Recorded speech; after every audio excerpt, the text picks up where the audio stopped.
नमस्ते दोस्तों, मेरा नाम समाधान है। मैं एक शराबी हूँ। केवल ईश्वर हाय की असीम समाधान। कृपा है दोस्तों। हाय दोस्तों, हाय। ईश्वर की असीम कृपा है दोस्तों, आप भाइयों का साथ है, मेरे स्पॉन्सर की मदद है, परिवार का सहयोग है दोस्तों, और सभी ये लिटरेचर के माध्यम से 12 कदमों की वजह से दोस्तों मैं आज शराब की वो जहरीली घोट से दूर हूँ।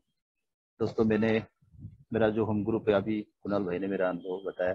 मैं मन शांति ग्रुप से, मेरा होम ग्रुप है, तो मेरा वहां से मैं बिलोंग करता हूँ, पुनः मन शांति ग्रुप से। दोस्तों मैंने स्पॉन्सर लिया हुआ है, चौथा पांचवा कदम दोस्तों स्पॉन्सर के साथ में मैंने किया हुआ है। और इससे पहले मैं इन ए वेस्टर्न रीजन पुनः इंदौर ग्रुप का मैं आभार व्यक्त करता हूं, उनका सभी मेंबरों का, कि उन्होंने मेरे को मेरे अनुभव साझा करने का मौका दिया। इसके लिए मैं जीतू भाई, धनंजय भाई, कुणाल भाई, सभी इन इंटर ग्रुप के, Indore inter MP inter group के सभी सदस्यों को मैं दिल देह से उनका आभार व्यक्त करता हूं कि उन्होंने मेरे को मेरे अनुभव साझा करने का एक मौका दिया। तो इसके लिए मैं उनका आभार व्यक्त करूंगा। दोस्तों, यहाँ बोले जाता है मैं पहले क्या था और अल्कोहलिक उसमें आने के बाद में मैं क्या हूँ। तो इससे ही मेरे रिकवरी, या मैंने इस राहों पे चलने के बाद में मेरे में जो कुछ परिवर्तन हो गया, तो वह मैं मेरे ही अनुभव से मैं वो अनुभव कथन कर रहा हूँ। जो भी कोई भाई इस मीटिंग में जुड़ते हैं, मैं उनसे सबसे यही निवेदन करूंगा, ये जो अच्छा है भाई, वो आपको आत्मसात करना है, वो लेना है। और जो आपको जो पसंद नहीं है और आपको उसको उसमें आप नहीं गए हैं, तो उसको छोड़ दीजिएगा, उससे लेने की जरूरत नहीं है। और जितना ले सकते हो उतना ले सकते हो, और जितना नहीं लेना है उतना आप नहीं भी दे तो चलेगा। तो दोस्तों मेरे जीवन की मैं थोड़ा सा पीछे जाना चाहता हूँ दोस्तों, कि मैं यहाँ आने से मैं पहले क्या था।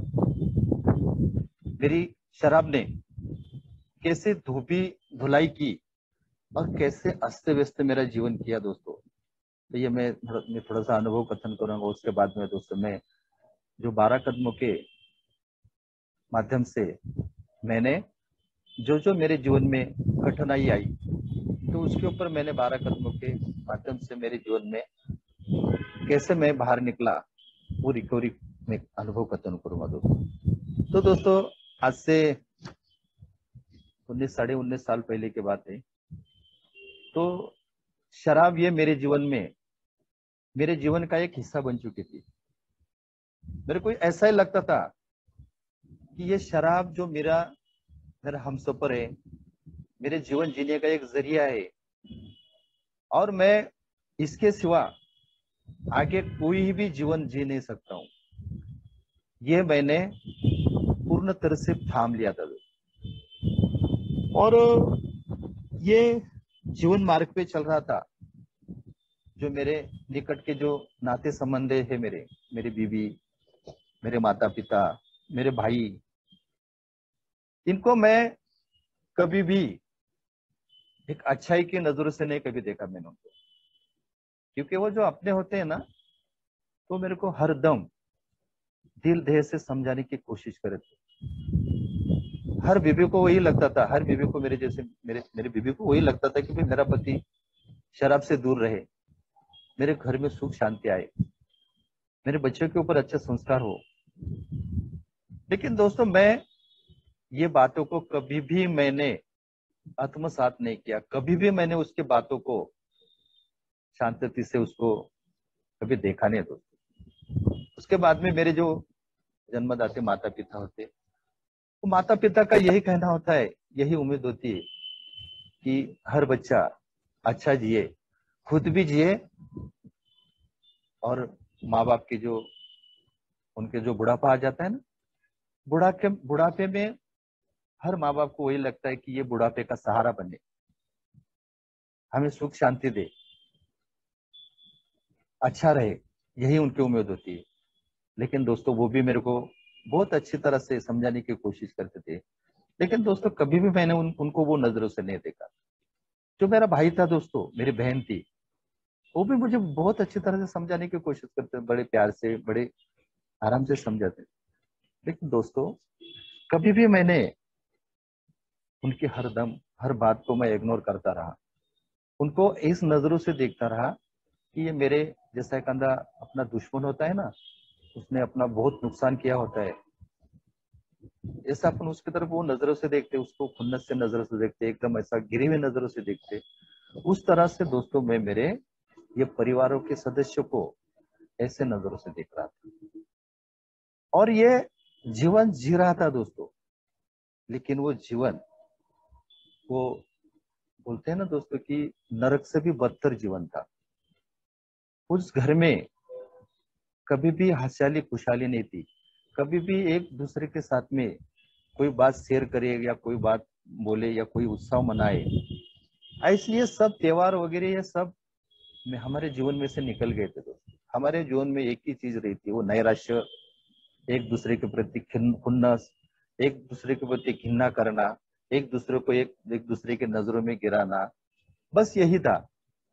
मेरा घर था दोस्तों, लेकिन वो घर शमशान से भी बदतर हो गया था। वो घर में हम सब सदस्य जब भले रहते थे, लेकिन उनमें कुछ ही बातों का संभाषण नहीं था, कोई बात का वार्तालाप नहीं था, वो सब बंद हो चुके थे। बच्चों मेरे तरफ देखते थे, लेकिन उनमें वो हर बाप में होना चाहिए वो कामयाबी या वो अच्छाईपन नहीं था मेरे में, लेकिन इसके लिए वो भी मेरे तरफ उसी नजरों से देखते थे, एक दुश्मन के नजरों से जैसा अपन देखते, वैसे वो बच्चे भी, क्योंकि उनके साथ में जो मैं बर्ताव करता था, उनके साथ में जो मैं कभी भी मैं उनके साथ के अच्छा एक बाप बन के नहीं रहा। मेरी पत्नी के भी बारे में वही था दोस्तों। वो पत्नी भी बेचारी घर घर छोड़ के इसलिए नहीं गई क्योंकि उसके मायके में उसके जो दो भाई थे वो भी मेरे जैसे शराबी थे, इसके लिए दोस्तों वो घर छोड़ के नहीं गई। उसको यही लगता था कि वहां दो जने से शराब का सामना करने से इससे तो एक जन का सामना करे। और दोस्तों एक बात है, और शराबियों को बीवी बड़ी अच्छी मिलती है, मेरे को मिली है दोस्तों। और वो उसका वही कहना था कि मैं जो भी होगा मैं इसके साथ में रह के ही मेरे इन बच्चों की परवरिश करूंगी, जो भी मुझे कष्ट सहन करना पड़े वो मैं करूंगी। और वास्तव स्थिति में वो भी था दोस्तों, करती थी वो। दोस्तों आखिर के दोनों में मेरा एक व्यवसाय था दोस्तों। मैं सिविल के काम करता था, सेंटरिंग के बांधकाम के। निरंतर शराब पीने की वजह से, वो मेरे जो कामों के ऊपर ख्याल न देने की वजह से धीरे धीरे दोस्तों वो काम धंधे मेरे बंद हो गए। और मैं जिन दोस्तों के साथ में बैठता था ना, वो ऐसे दोस्तों के साथ में बैठता था कि जो एकदम उनके घर के एकदम अच्छे, उनके परिस्थितियां, उनको ये काम किया तो ठीक है, नहीं भी किया तो उनकी परिस्थितियां अच्छी थी, उनका बड़े दूसरे भी व्यवसाय थे। और मेरे पास कुछ न होके भी मैं उनके साथ में बैठा था, मेरी इमेज रखने के लिए, मैं अभी कितना अच्छा हूँ, मेरे पास अभी मैं आपकी बराबरी कर सकता हूँ, ये सोच मेरे मन में थी दोस्तों। और उसके लिए दोस्तों उनके साथ में बैठने के लिए दोस्तों पैसा जरूरी होता है ना, तो वो पैसे के लिए, पैसा खर्च करने के लिए दोस्तों मैं ब्याज से पैसे निकाल के उन दोस्तों के साथ में बैठता था, उनको दिखाने की कोशिश करता था कि मैं अभी भी आपकी बराबरी कर सकता हूँ, आपके साथ में बैठता हूँ। लेकिन दोस्तों जब उनके साथ में बैठ के जब मैं घर लौटता था ना, तो घर की परिस्थितियां ऐसी हो चुकी थी कि घर में कभी कभार खाने के लाले, क्योंकि पैसा आना बंद हो चुका था। और खाने वाले मेरे माँ बाप थे, मेरे 3 बच्चे थे, बीवी थी, और इनको ये इनका पालन पोषण करना, इनको जो जो हर चीज सांसारिक जीवन में जो लगती है वो मैं दे नहीं पाता था। कभी कभी ऐसा लगता था यार मैं इन दोस्तों के साथ में इतना पैसा बर्बाद करता हूँ, वही पैसा अगर मैंने घर में दिया तो यार मेरा परिवार खुश रहेगा। लेकिन वो दोस्तों अंतर्मन से नहीं होता था, ऊपरी ऊपरी हिस्से में मैं जब वो पैसा हाथ में से निकल जाता था ना, तब मेरी ये सोच मेरे में आती थी कि यार मैंने ये पैसा बेफजूल मैंने उन दोस्तों के साथ में मैंने मेरी इमेज रखने के लिए खर्चा किया। वही पैसा मैं अगर मेरे परिवार को मैं खर्चा करता था तो वो खुश हो जाते थे। लेकिन वो पैसा खर्चे होने के बाद में ये सोच आना, ये मेरे लिए कितना घातक था दोस्तों। तो ये सिलसिला चालू रहा दोस्तों।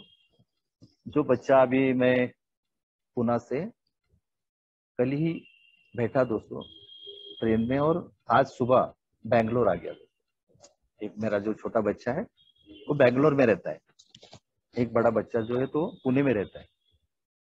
और जो बच्चा अभी मैं उनके साथ में अभी आज आया हूँ, छोटा बच्चा, तो बच्चा उस 5वीं 6वीं क्लास में था उस टाइम में। और वो बच्चे को देखो, बच्चे के ऊपर वो क्या संस्कार उसके ऊपर हो रहे, वो कैसी, वो मेरे से क्या बाप से क्या लेना चाहता है, क्या करना चाहता है। तो ये मेरे अनुभव दोस्तों वो मैं साझा कर रहा हूँ। जो बच्चा 4वीं 5वीं क्लास में था और मैं घर में बैठता था, बीबी काम पर जाती थी दोस्त, और मैं ऐसे लोगों के आखिर में ऐसे लोगों के साथ में बैठता कि वो जुआ खेलने वाले, गांजा पीने वाले, ड्रग्स पीने वाले, शराब पीने वाले, ऐसे लोगों के साथ में मैं बैठता था। घर के बाजू बाजू में भी थे, और मैं एक सलीम एरिया में रहता था जलगांव। और वहां बैठ के मैं, बीबी काम पर निकल जाती थी और मैं उनके साथ में फिर वो पत्ते के गेम में बैठता था, पत्ता खेलने, क्योंकि सब टपुरी लोग रहते थे वहां पे। तो मैं भी उनके साथ में बैठ जाता था। और वो जो मेरा छोटा बच्चा था वो सवेरे 7 बजे स्कूल में जाता था और 12 बजे वहां से स्कूल से लौटता था वो। और जब लौटता था ना दोस्तों, तो मैं रास्ते में ही, ऐसा बहुत बड़ा पेड़ था, वो पेड़ के नीचे हम लोग बैठे थे सब, और वो मुझे देखता था कि मेरा बाप बैठा हुआ है। तो वो जैसा वो दफ्तर लेके वो घर में फेंक देता था और मेरे पीछे आके वो खड़ा रहता था दोस्तों। और जो मैं पत्ते खेल रहा था ना, 52 पत्ते का खेल, तो बच्चा दोस्तों कुछ ही दिनों में वो बच्चा मेरा, वो ऐसे जूने पुराने पत्ते लेके उसके ही बरोबरी के जो लड़के कुछ ऐसे जमा करके, वो लड़का भी वो पत्ते खेलने लग गया दोस्तों। कभी कभार घर में से चोरी करने लग गया दोस्तों। और ये मैं मेरे आंखों से देख रहा था। मेरी पत्नी भी मुझे समझाने की कोशिश कर रही थी, देखो अभी भी वक्त नहीं गया है, अगर आप ऐसे ही हरकतें आप करते रहोगे तो ये जो बच्चे है ना, ये जो छोटा बच्चा तो आपसे भी ज्यादा बढ़ के हो जाएगा। वो तो अभी से ही वो पत्ते खेलने लग गया, घर में से चोरी करने लग गया दोस्तों। एक दूसरी बात है, मैं बीड़ी सिगरेट पीता था दोस्तों, शराबियत के पल में। और मैं आखिर के वक्त में दोस्तों सिगरेट तो नहीं मिलती थी, लेकिन मैं बीड़ी पीता था। और वो बीड़ी पी के मैं वो फेंकता था ना दोस्तों, वो थुटके छोटे छोटे, तो वो जो छोटा बच्चा है वो थुटके लेके वो कहीं तो भी जाके ऐसा अड़ोस पड़ोस में कहीं जाके वो थुटके पीने लग गया था दोस्तों। ये हद तक मैं मेरे बच्चों का, उसके उनके ऊपर क्या संस्कार होना चाहिए, उनको बच्चों को क्या लेना चाहिए, ये शराब ने मुझे अंधा बना दिया था दोस्तों। और ये कभी भी मैं इग्नोर नहीं किया कि यार ये जो मैं कर रहा हूँ तो इन बच्चों के ऊपर क्या असर गिरेगा। और बीबी का सुनता नहीं था, कोई अच्छा जो मेरे को बता रहा है मेरे संसारिक जीवन में, उनका मैं सुनता नहीं था। और ये जीवन ऐसा ही चलता रहा दोस्तों। आखिर में वो बच्चा ऐसा ही हरकतें करने लग गया। उसकी, मेरी जो पत्नी है उसको मारती थी, उसको सबक सिखाती थी। लेकिन क्या करे दोस्तों, घर में बाप ही ऐसा था, तो बच्चा क्या करेगा भी दोस्तों। तो ये सिलसिला चालू रहा दोस्तों। लेकिन मेरी जो पत्नी थी दोस्तों, हर हफ्ते में 3 उपवास करती थी दोस्तों, और ईश्वर से यही मांगती थी, ईश्वर मुझे धन पैसा नहीं चाहिए, सिर्फ मेरी ये पति की शराब छूटे ना तो मैं धन्य हो जाऊंगी। क्योंकि इसके अगर शराब छूटे तो ये मेरे बच्चे अच्छी परवरिश होंगे, इनके उनके उनके ऊपर अच्छा संस्कार होंगे। यही ईश्वर से वो मांगती थी दोस्तों। और यहाँ बोले जाता है दोस्तों, या पति के लिए हर पत्नी एक यम के पास में भी पहुंच गई थी दोस्तों। ये अपने कहावत सुनी होगी। तो ये गलत नहीं है दोस्तों। और बेचारी का उसका, वो ईश्वर ने सुना होगा कि यार ये इतना प्रयास कर रही है, इतना वो मेहनत भी कर रही है, परिवार भी संभाल रही है, एक बेवड़े को भी संभाल रही है, और उसका ईश्वर ने सुना होगा दोस्तों। और उसका सुनने की वजह से दोस्तों मेरे को इस अल्कोहलिक ने उसका ये संदेश 2003 में दोस्तों मेरे को ये संदेश मिला दोस्तों। और ये संदेश मिलने के बाद में मैं मेरे जैसा शराबी हूँ, हमारे मराठी में कहावत है, बेवड़ा हूं पण तेवढा नहीं हूं। यानी मैं शराबी तो हूं, पर मैं औरों से हटके हूं। मैं कभी अभी गिरा नहीं हूं, मैं कभी हॉस्पिटल में गया नहीं हूं, मेरी बीवी छोड़ के नहीं गई, मेरा अभी तो काम धंधा भी सही चल रहा है, मैं भी मेरी आजू अड़ोस पड़ोस में मेरी इज्जत भी अच्छी है। ये मेरे जो तुलनात्मक विचार थे ना, तो ये 2 साल मैंने उनमें गवा दिए दोस्तों। और 2 साल में जो थोड़ी बहुत परिस्थितियां थी मेरी, वो सब सब हाथ से निकल गए दोस्तों। आखिर में दोस्तों मेरे को बस आत्महत्या कर दूं या कहीं तो भी निकल जाऊं, यही थॉट आने लगे थे, या बच्चों को छोड़ के, बीबी बच्चों को छोड़ के निकल जाऊं। यानी ये सब निगेटिव थॉट मेरे मन में आ रहे थे दोस्तों।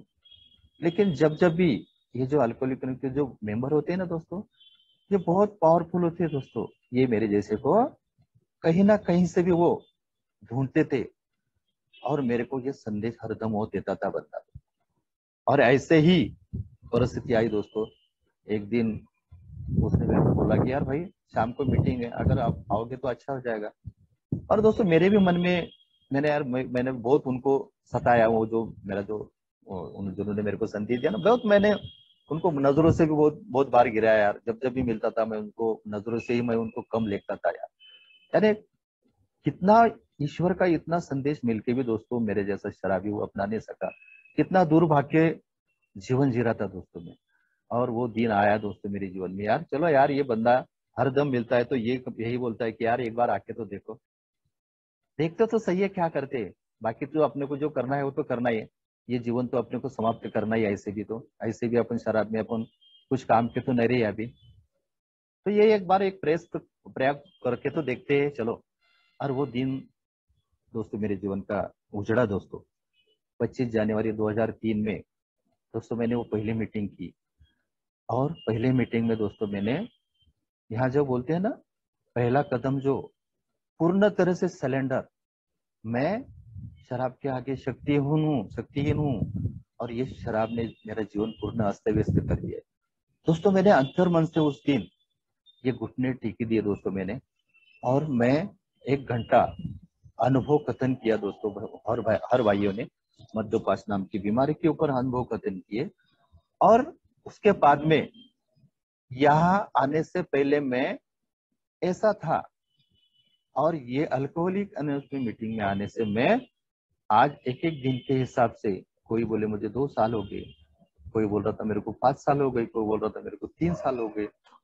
यार मैंने एक इग्नोर किया यार, ऐसा भी हो सकता है। इतने बुरी तरह से मेरे जैसे शराबी, मेरी ही परिस्थिति ऐसी थी, और ये भी तो इनकी परिस्थिति ऐसी है, और यार ये जी सकते हैं यार, तो मैं क्यों नहीं जी सकता हूँ।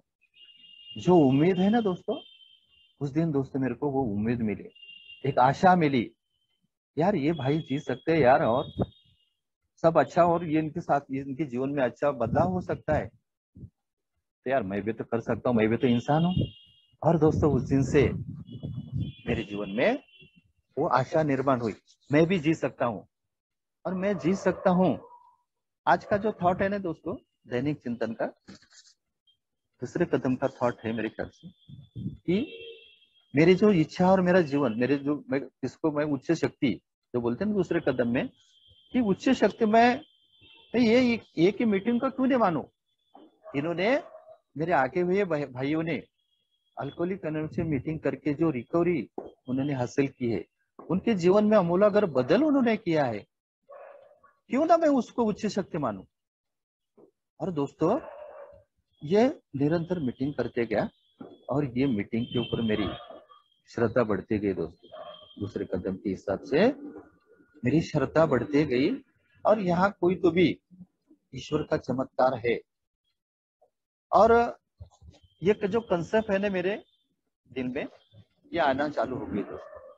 जो बुराई की ओर से अच्छाई की तरफ कैसे मेरे कदम बढ़ते हैं, तो जब मैं, मेरा ईगो, मेरा मैंपना, मेरा जो अहंकार, जब मैं ईश्वर के सामने सरेंडर हो जाता हूँ ना, तब ईश्वर उसका काम करता है दोस्तों। और ये पहला कदम ही मेरे जीवन का इम्पोर्टेंट कदम है दोस्तों। और दोस्तों ये मैंने तय कर लिया कि मैं शराब पी के मेरा जीवन कभी भी अच्छी तरह से जी नहीं सकता हूँ। और हर दम मैंने बहुत कोशिश करने के बाद में भी मैं जो हासिल करना चाहता था वो मुझे कभी हासिल नहीं किया मैंने। ये मैंने सोचा दोस्तों, और निरंतर मीटिंग करता रहा। ये मीटिंग करने से क्या हो गया कि मैं, यहाँ बोले जाता है एकता, सेवा और मुक्तता, ये त्रिएंगल में मुझे रहना है दोस्तों। ये त्रिएंगल, घर, काम और मीटिंग। दोस्तों मेरा यहाँ मीटिंग करते करते मेरे जो काम धंधे थे वो तो मैं दोबारा हासिल नहीं कर पाया, क्योंकि मेरी उतनी परिस्थिति भी नहीं थी। आर्थिक, सामाजिक, कौटुंबिक सब परिस्थितियां मेरी कमजोर हो चुकी थी। तो दोस्तों मैं मीटिंग तो करता रहा, लेकिन एक दिन मैंने, जो मुझे बोलते हैं ना दोस्तों, सुबह का भूला अगर शाम को घर लौटे ना तो उसे भूला नहीं कहते। ये मीटिंग करते करते दोस्तों मेरे मन में, मेरा अंतर मन जागृत हो गया कि यार अभी मैं मीटिंग कर रहा हूँ लेकिन मेरी घर की परिस्थितियां, आर्थिक परिस्थितियां बहुत कमजोर हो गई है। उसके लिए अभी क्या करूँ? हाथ पे हाथ धर पे मैं तो बैठ नहीं सकता हूँ ना। मेरी बीवी जो कमा रही है धोने बर्तन चूल्हे के काम करके, कितना कमा रही हो। कभी कभी बच्चों की पढ़ाई, उनकी ट्यूशन फी भरने नहीं जाती थी, उनकी जो उनको किताबें वगैरह लगती थी ये नहीं पूरी कर पाती थी। और मैं वो देख रहा था, क्योंकि शराब का पर्दा मेरे आंखों पे से उठ गया ना, तो वास्तव जीवन मुझे मिला। अच्छा कि भाई मैं उसके तरफ इग्नोर करता गया, उसके तरफ अच्छी नजरों से देखता रहा। यार शराब तो अभी मेरे बंद हो गई है, तो अभी तो प्रॉब्लम तो मेरे सामने दिख रहे हैं, तो ये देख के भी मैं उसको अनगुना नहीं कर सकता हूँ ना। उसके लिए मेरे को काम करना पड़ेगा, उसके देख के मेरे को भागना नहीं, उसको मेरे को सामना करना है। तो एक दिन मेरे इनिशियल स्पॉन्सर से मैंने पूछा, यार मैं अभी सोबर हूँ और मुझे अभी मेरी घर की परिस्थिति अभी खराब होगी, अभी मैं क्या करूँ? अभी मेरे को तो मेरा जो व्यवसाय है, मैं व्यवसाय को खड़ा नहीं कर सकता हूँ, उसके लिए मेरे को पैसे लगेंगे, तो करूँ तो क्या करूँ? उसने बोला, यार समाधान, ये जो तू कॉन्ट्रैक्टर था, ये कॉन्ट्रैक्टर से पहले तू क्या काम करता था? मैं बोला, भाई मैं रोज से काम करता था यार, कड़िया का, बांधकाम का, मिस्त्री का काम करता था। यार तू अभी, तेरी परिस्थितियां तो अभी ठीक नहीं है, तो तू फिर से वो काम क्यों नहीं करता? जब भी तेरी परिस्थितियां तेरे को अगर बदलाना है तो तू क्यों नहीं करता तू? तो मेरे मन में थोड़ा सा अहंकार था, मेरा मैंपना था कि यार मैं, कभी एक टाइम ऐसा था कि 20-25 लोग मेरे हाथ के नीचे काम करते थे, मैं एक कॉन्ट्रैक्टर था, मेरी मार्केट में अच्छी इज्जत थी, सब कुछ था। लेकिन इस शराब ने तो सब मेरा, सब सभी चला गया था। ब्याज से पैसे निकालना, ब्याज वाले के पैसे 20%, 25%, ऐसे पैसे में निकालता था। अरे यार अभी करूँ तो क्या करूँ? मेरे सामने बहुत बड़ा प्रश्न था। लेकिन दोस्तों, वो जो मेरे इनिशियल स्पॉन्सर ने जो बात बताई ना मेरे को, कि मैं सब कुछ सोंग कर सकता हूँ लेकिन पैसे का सोंग नहीं कर सकता, पैसे की मैं ये नहीं कर सकता हूँ, वो तो मुझे, मेरी जो, मैं करूंगा तो ही वो पैसे मुझे हासिल होंगे ना, तो उसके लिए मेरे को कृति करना पड़ेगी, बिना कृति के कुछ भी नहीं होता है। और दोस्तों तीसरे चौथे दिन के बाद में मेरे को उस मेरे इनिशियल स्पॉन्सर ने जो मेरे को बात बताई थी ना, कि तू सब, तू कर सकता है समाधान, तू जो तेरे पुराना जो काम है ना पहले जो किया तू कर सकता है, उसमें लाज शर्म क्या बात है? तू कोई चोरी कर रहा है, किसी को तू फंसा रहा है, तू तो अपने घर के लिए, अपने परिवार के लिए कर रहा है ना, तो उसमें डरने की क्या बात है? कमजोर करने की क्या बात है? दोस्तों वो बात मेरे ख्याल में आ गई, और वो दोस्तों चौथे पांचवें दिन दोस्तों मैंने काम करना चालू कर दिया रोज से।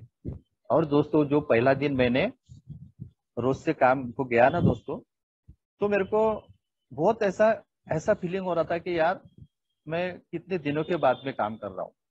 और जो मैंने शाम तक जो उस दिन काम किया ना दोस्तों, वो पैसे 350 के 400 रुपए मेरे को उस दिन मिले थे दोस्तों काम के। और वो पैसे लेके जब मैं, इतनी खुशी हुई थी दोस्तों मेरे को पहले पहले दिन की, मैंने बहुत दिनों के बाद में वो 350-400 रुपए हाथ में देखे थे, वो कभी मेरे हाथ में से उस दिन में नहीं गए दोस्तों। मैंने जैसा एक आधे आदमी को जैसा अली बाबा का खजाना जैसा मिलता है ना, वो कैसा उसको अपने सीने से लगा के उसको अच्छी तरह से ये करता है, संभालता है दोस्तों। वो पैसे मैंने उस दिन शाम को मैंने वो अली बाबा के खजाने के जैसा ही मैंने उनको संभाल के रखा।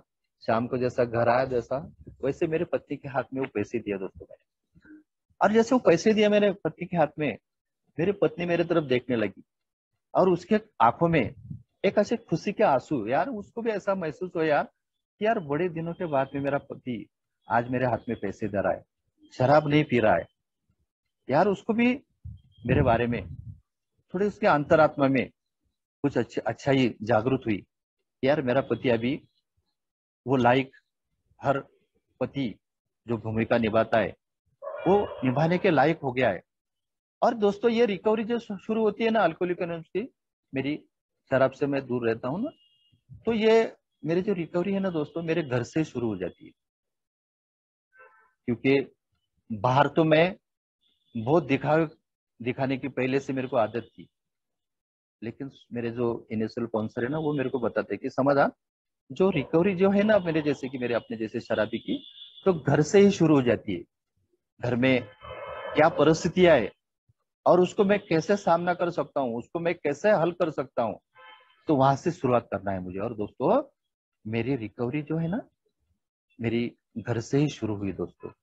और उस दिन से दोस्तों मैं इस मीटिंग में निरंतर आता रहा। मीटिंग में आने का वजह वही है दोस्तों कि मैं शराब से दूर रहते रह गया, क्योंकि ये व्यक्तिगत अनुभव जो बोले जाते हैं ना, ये व्यक्तिगत अनुभव, मेरे जैसे ही अनुभव यहाँ हर बंदे के, हर भाइयों के मुंह से मैं सुनता था।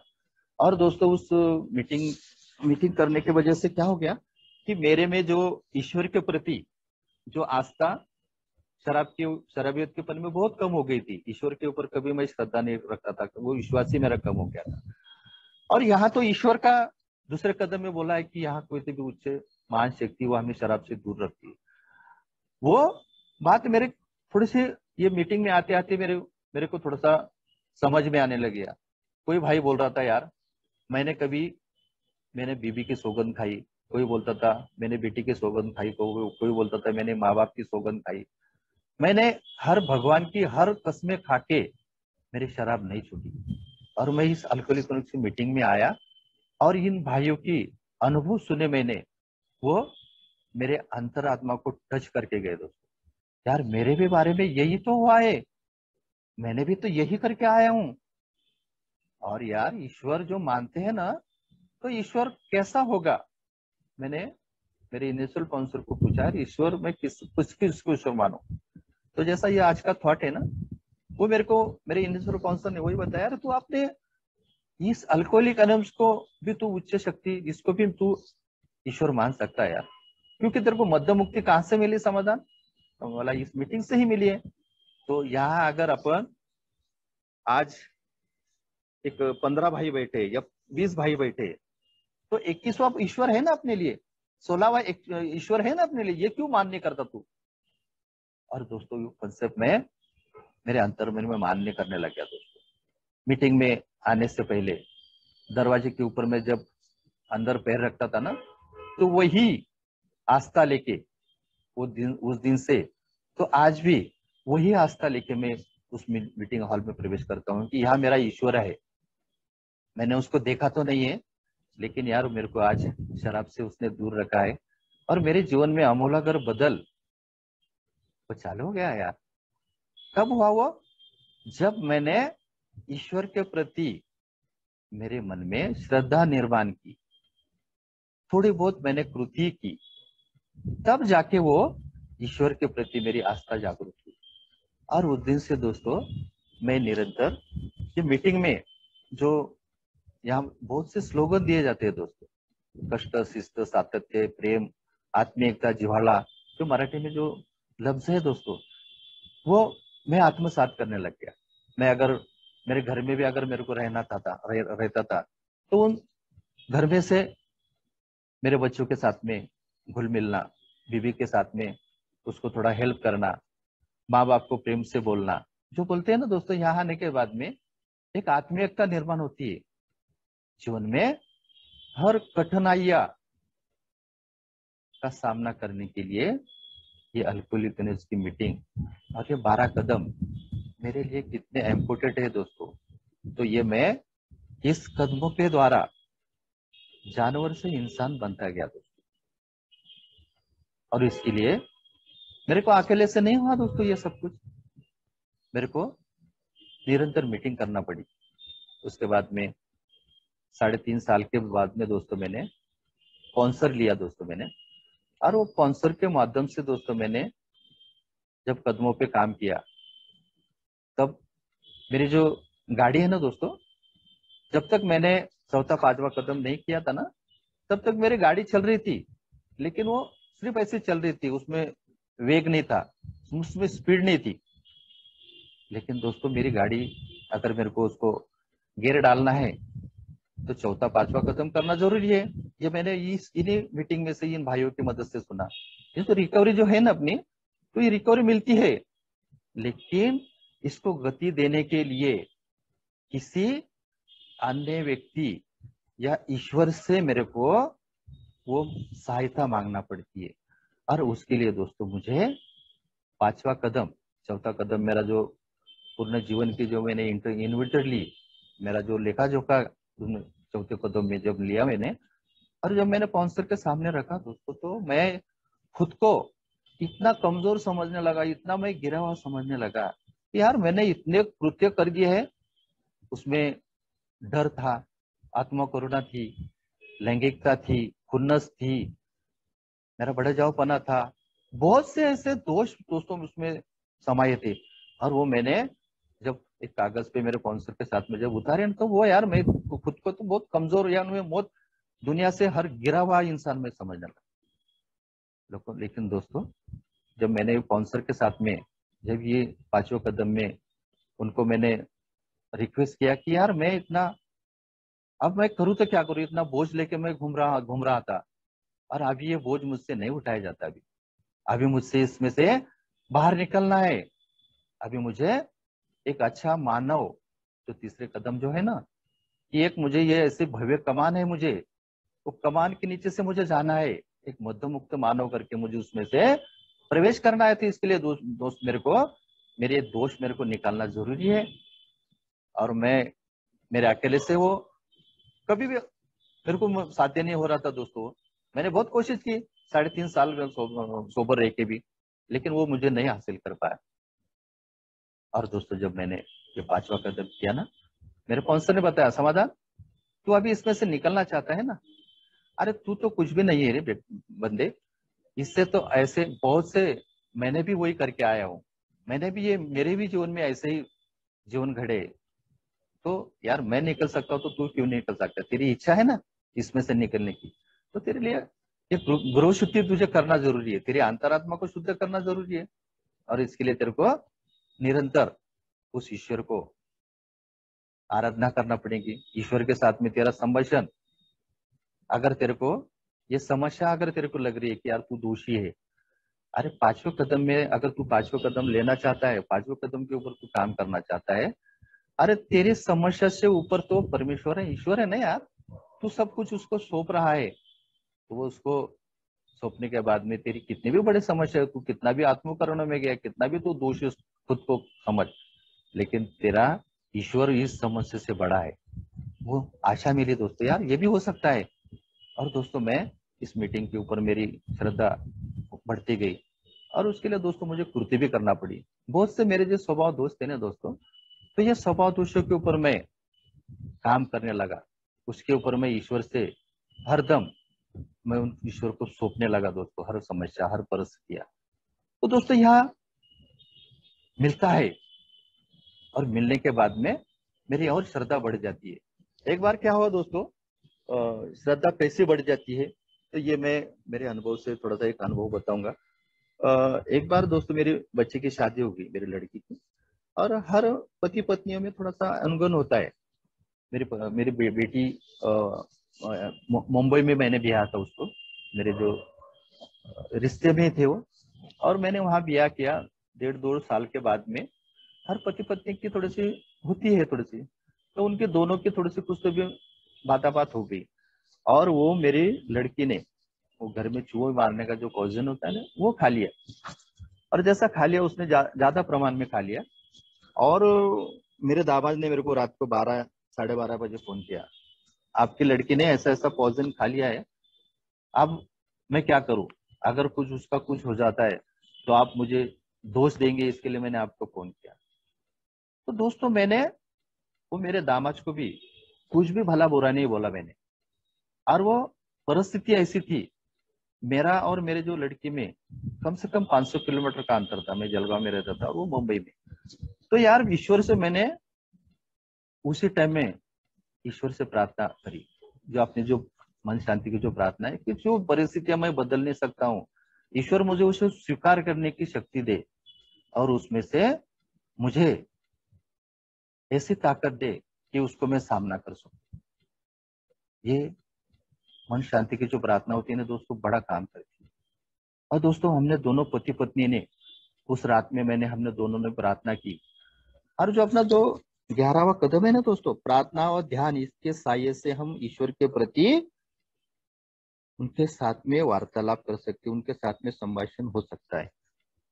तो दोस्तों हम प्रार्थना करें उस दिन और ध्यान में बैठ गए दोनों पति पत्नी कि अभी मैं कुछ कर तो नहीं सकता हूँ यार, मैं ऐसा इतनी मेरी शक्ति नहीं कि मैं अभी ही जाके मुंबई पहुंच सकता हूँ और वो परिस्थितियां जो भी कुछ है वो हल कर सकता हूँ।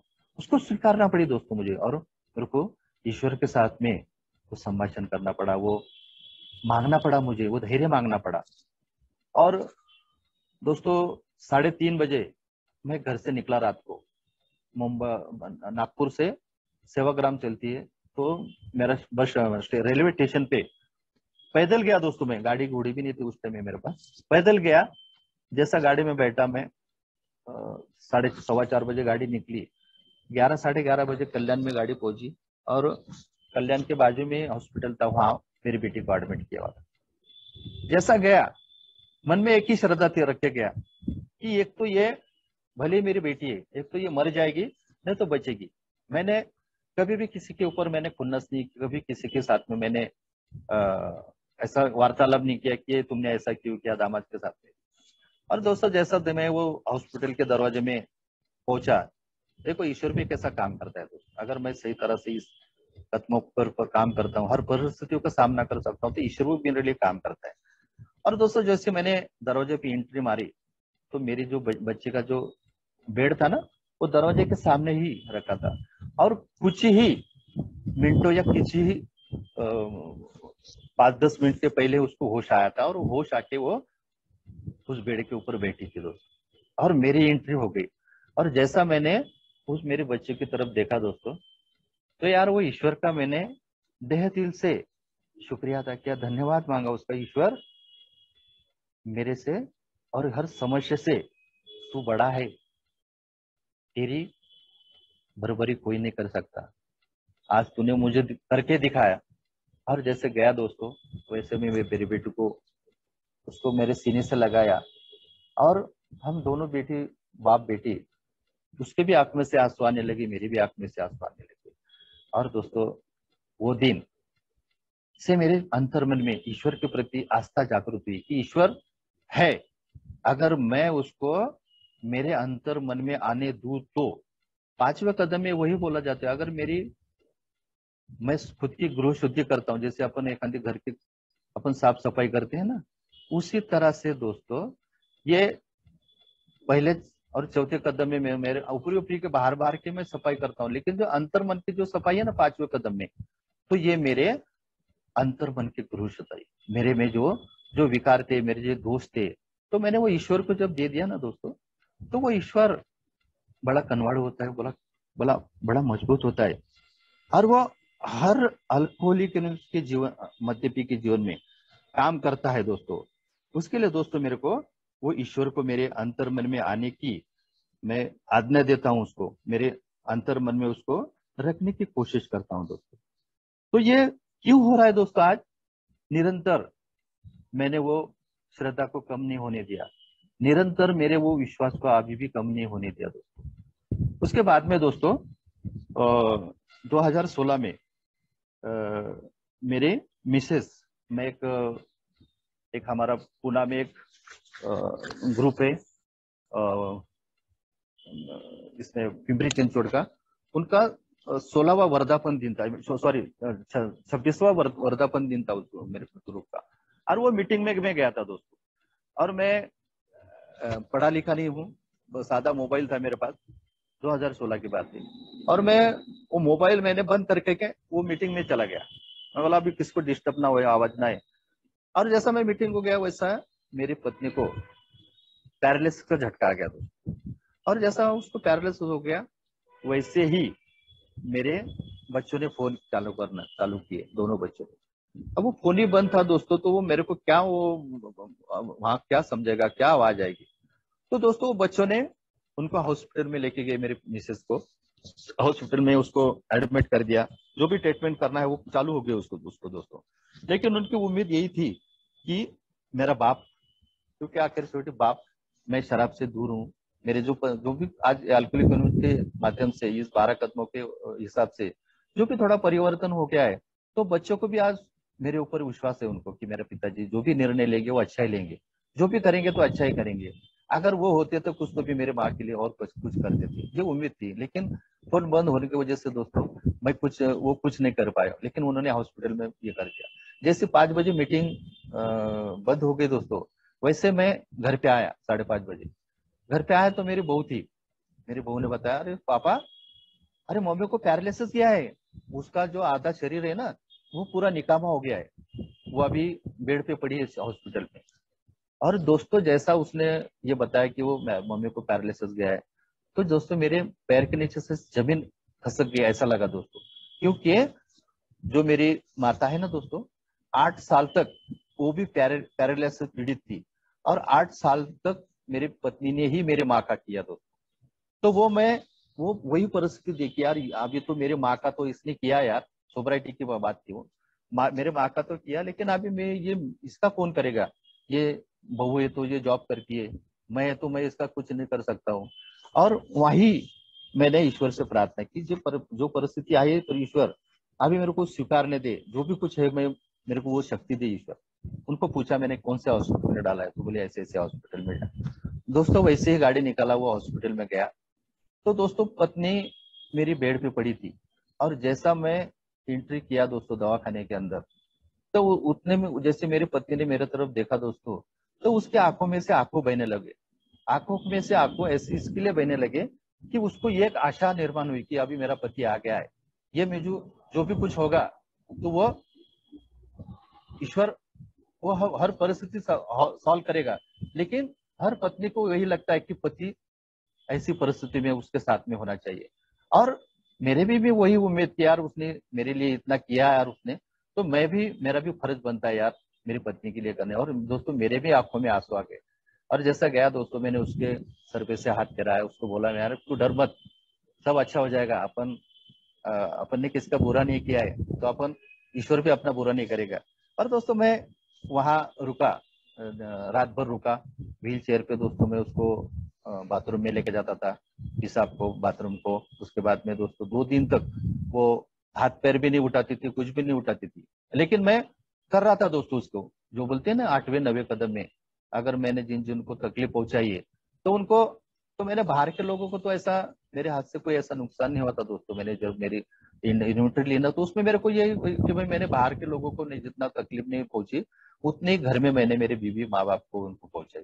तो यार ये एक सुनहरा मौका मुझे मिला यार, मेरी बीवी की सेवा करने का। यही तो, इससे और क्या नुकसान भरपाई हो सकती है। तो दोस्तों मैं उसको ईश्वर से, मेरे स्पॉन्सर से भी मैंने बात करता था, मेरे स्पॉन्सर भी बोलता था यही सुनहरा मौका है समाधान, यही अपने को, ये 8वां 9वां कदम में आज अपन जो नुकसान भरपाई बोलते हैं ना, इसके अलावा और तू और क्या कर सकता है, यही तो मौका है।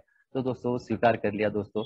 और तीसरे दिन दोस्तों मैं जब उसको बाथरूम में लेके गया, तो रोज मैं उसको मेरे हाथ से ब्रश करके देता था, क्योंकि उसको हाथ भी नहीं उठते थे और पैर भी नहीं उठते थे दोस्तों उसके।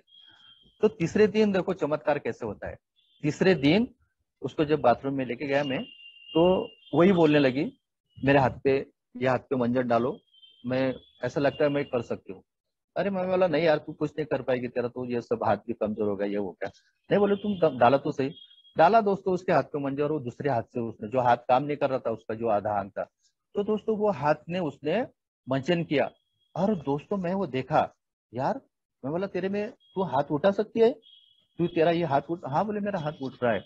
और दोस्तों उसी टाइम दोस्तों फिर से मैंने उस ईश्वर का आभार व्यक्त किया दोस्तों कि ईश्वर, यार सही बोलते हैं बहुत से बांधव, मेरा स्पॉन्सर भी बोलता है कि यार समस्या से बड़ा ईश्वर है रे। लेकिन जब मैं मेरी चलाना छोड़ू और ईश्वर की सुनू, तभी तो ईश्वर मेरे लिए बड़ा है। और दोस्तों जैसे मेरे वो मन में इतना मेरा ये जागरूक हो गई, इतना मेरा खुशी हुई दोस्तों मेरे को। और जैसा मैं गया उसको लेके हॉस्पिटल में रूम में, उन्हें डॉक्टर को बोल दिया, मैं बोला ऐसी ऐसी बात हो गई। डॉक्टर लोग भी खुश हो गए यार, बोले रिकवरी, ये पहली केस देख रहा हूँ कि हम तीसरे दिन में रिकवरी है, नहीं तो पैरालिसिस के पेशेंट है ना रिकवर होते नहीं बोले, महीना महीना 4 4 10 10 साल भी निकल जाते। यार वो लोग भी खुश हो गए, उन्होंने उनकी वीडियो शूटिंग निकाली दोस्तों। और मैंने सब बच्चों को भी, मैंने सब रिश्तेदारों को फोन कर दिया, चलो रिकवरी। और देखो दोस्तों, वो इतनी जो खुशी मिली, वो खुशी में और एक मुझे जीवन में और मुश्किल आ गई दोस्तों उसी टाइम में, उसके 2 घंटे के बाद में। तो दोस्तों उसको है ना, उसको पीरियड आ गया दोस्तों, मेरे मिसेस को पीरियड आ गया। तो पीरियड जो हर स्त्री को आता है, तो यार वो मैंने उनको नर्स को बताया, मैं बोला ऐसी ऐसी बात है उनको अभी, तो आप उनका ये करो थोड़ा सा। तो नर्स बोलने लगे यार वो हम नहीं कर सकते, आपको एक लेडीज का बंदोबस्त करना पड़ेगा। यार मैं बोला लेडीज अभी कहाँ से लाऊं, 25 किलोमीटर मेरी बहू रहती है, वो भी छोटा बच्चा है, वो नहीं आ सकती है। तो वो हाथ से तो ये कर नहीं पाएंगे, बोला अभी तो उसको रिकवरी हुई है, ये वो कर नहीं पाएगी। और मेरी बीबी थोड़ी सी अनमन हो गई, वो रोने लगी दोस्तों थोड़ा सा, कि अभी क्या करूं, ईश्वर ने अभी देखो एक एक समस्या तो निकाल रहा है, लेकिन अब ये दूसरी समस्या खड़ी कर दी। और हर स्त्री को जब वो पीरियड आता है दोस्तों, तो वो थोड़ा सा अस्त व्यस्त हो जाती है। और दोस्तों फिर मैंने ईश्वर से प्रार्थना की, यार समाधान, तो यार उसके साथ में जीवन के इतने दिन तूने बिताए, उसके साथ में उसका शरीर संभोग किया तूने, तब उसको तेरे को कुछ लाज नहीं लगी। और अभी उसके ऊपर ऐसा टाइम ही हुआ है, तू क्यों लाज रख रहा है, क्यों तू कर नहीं सकता उसका।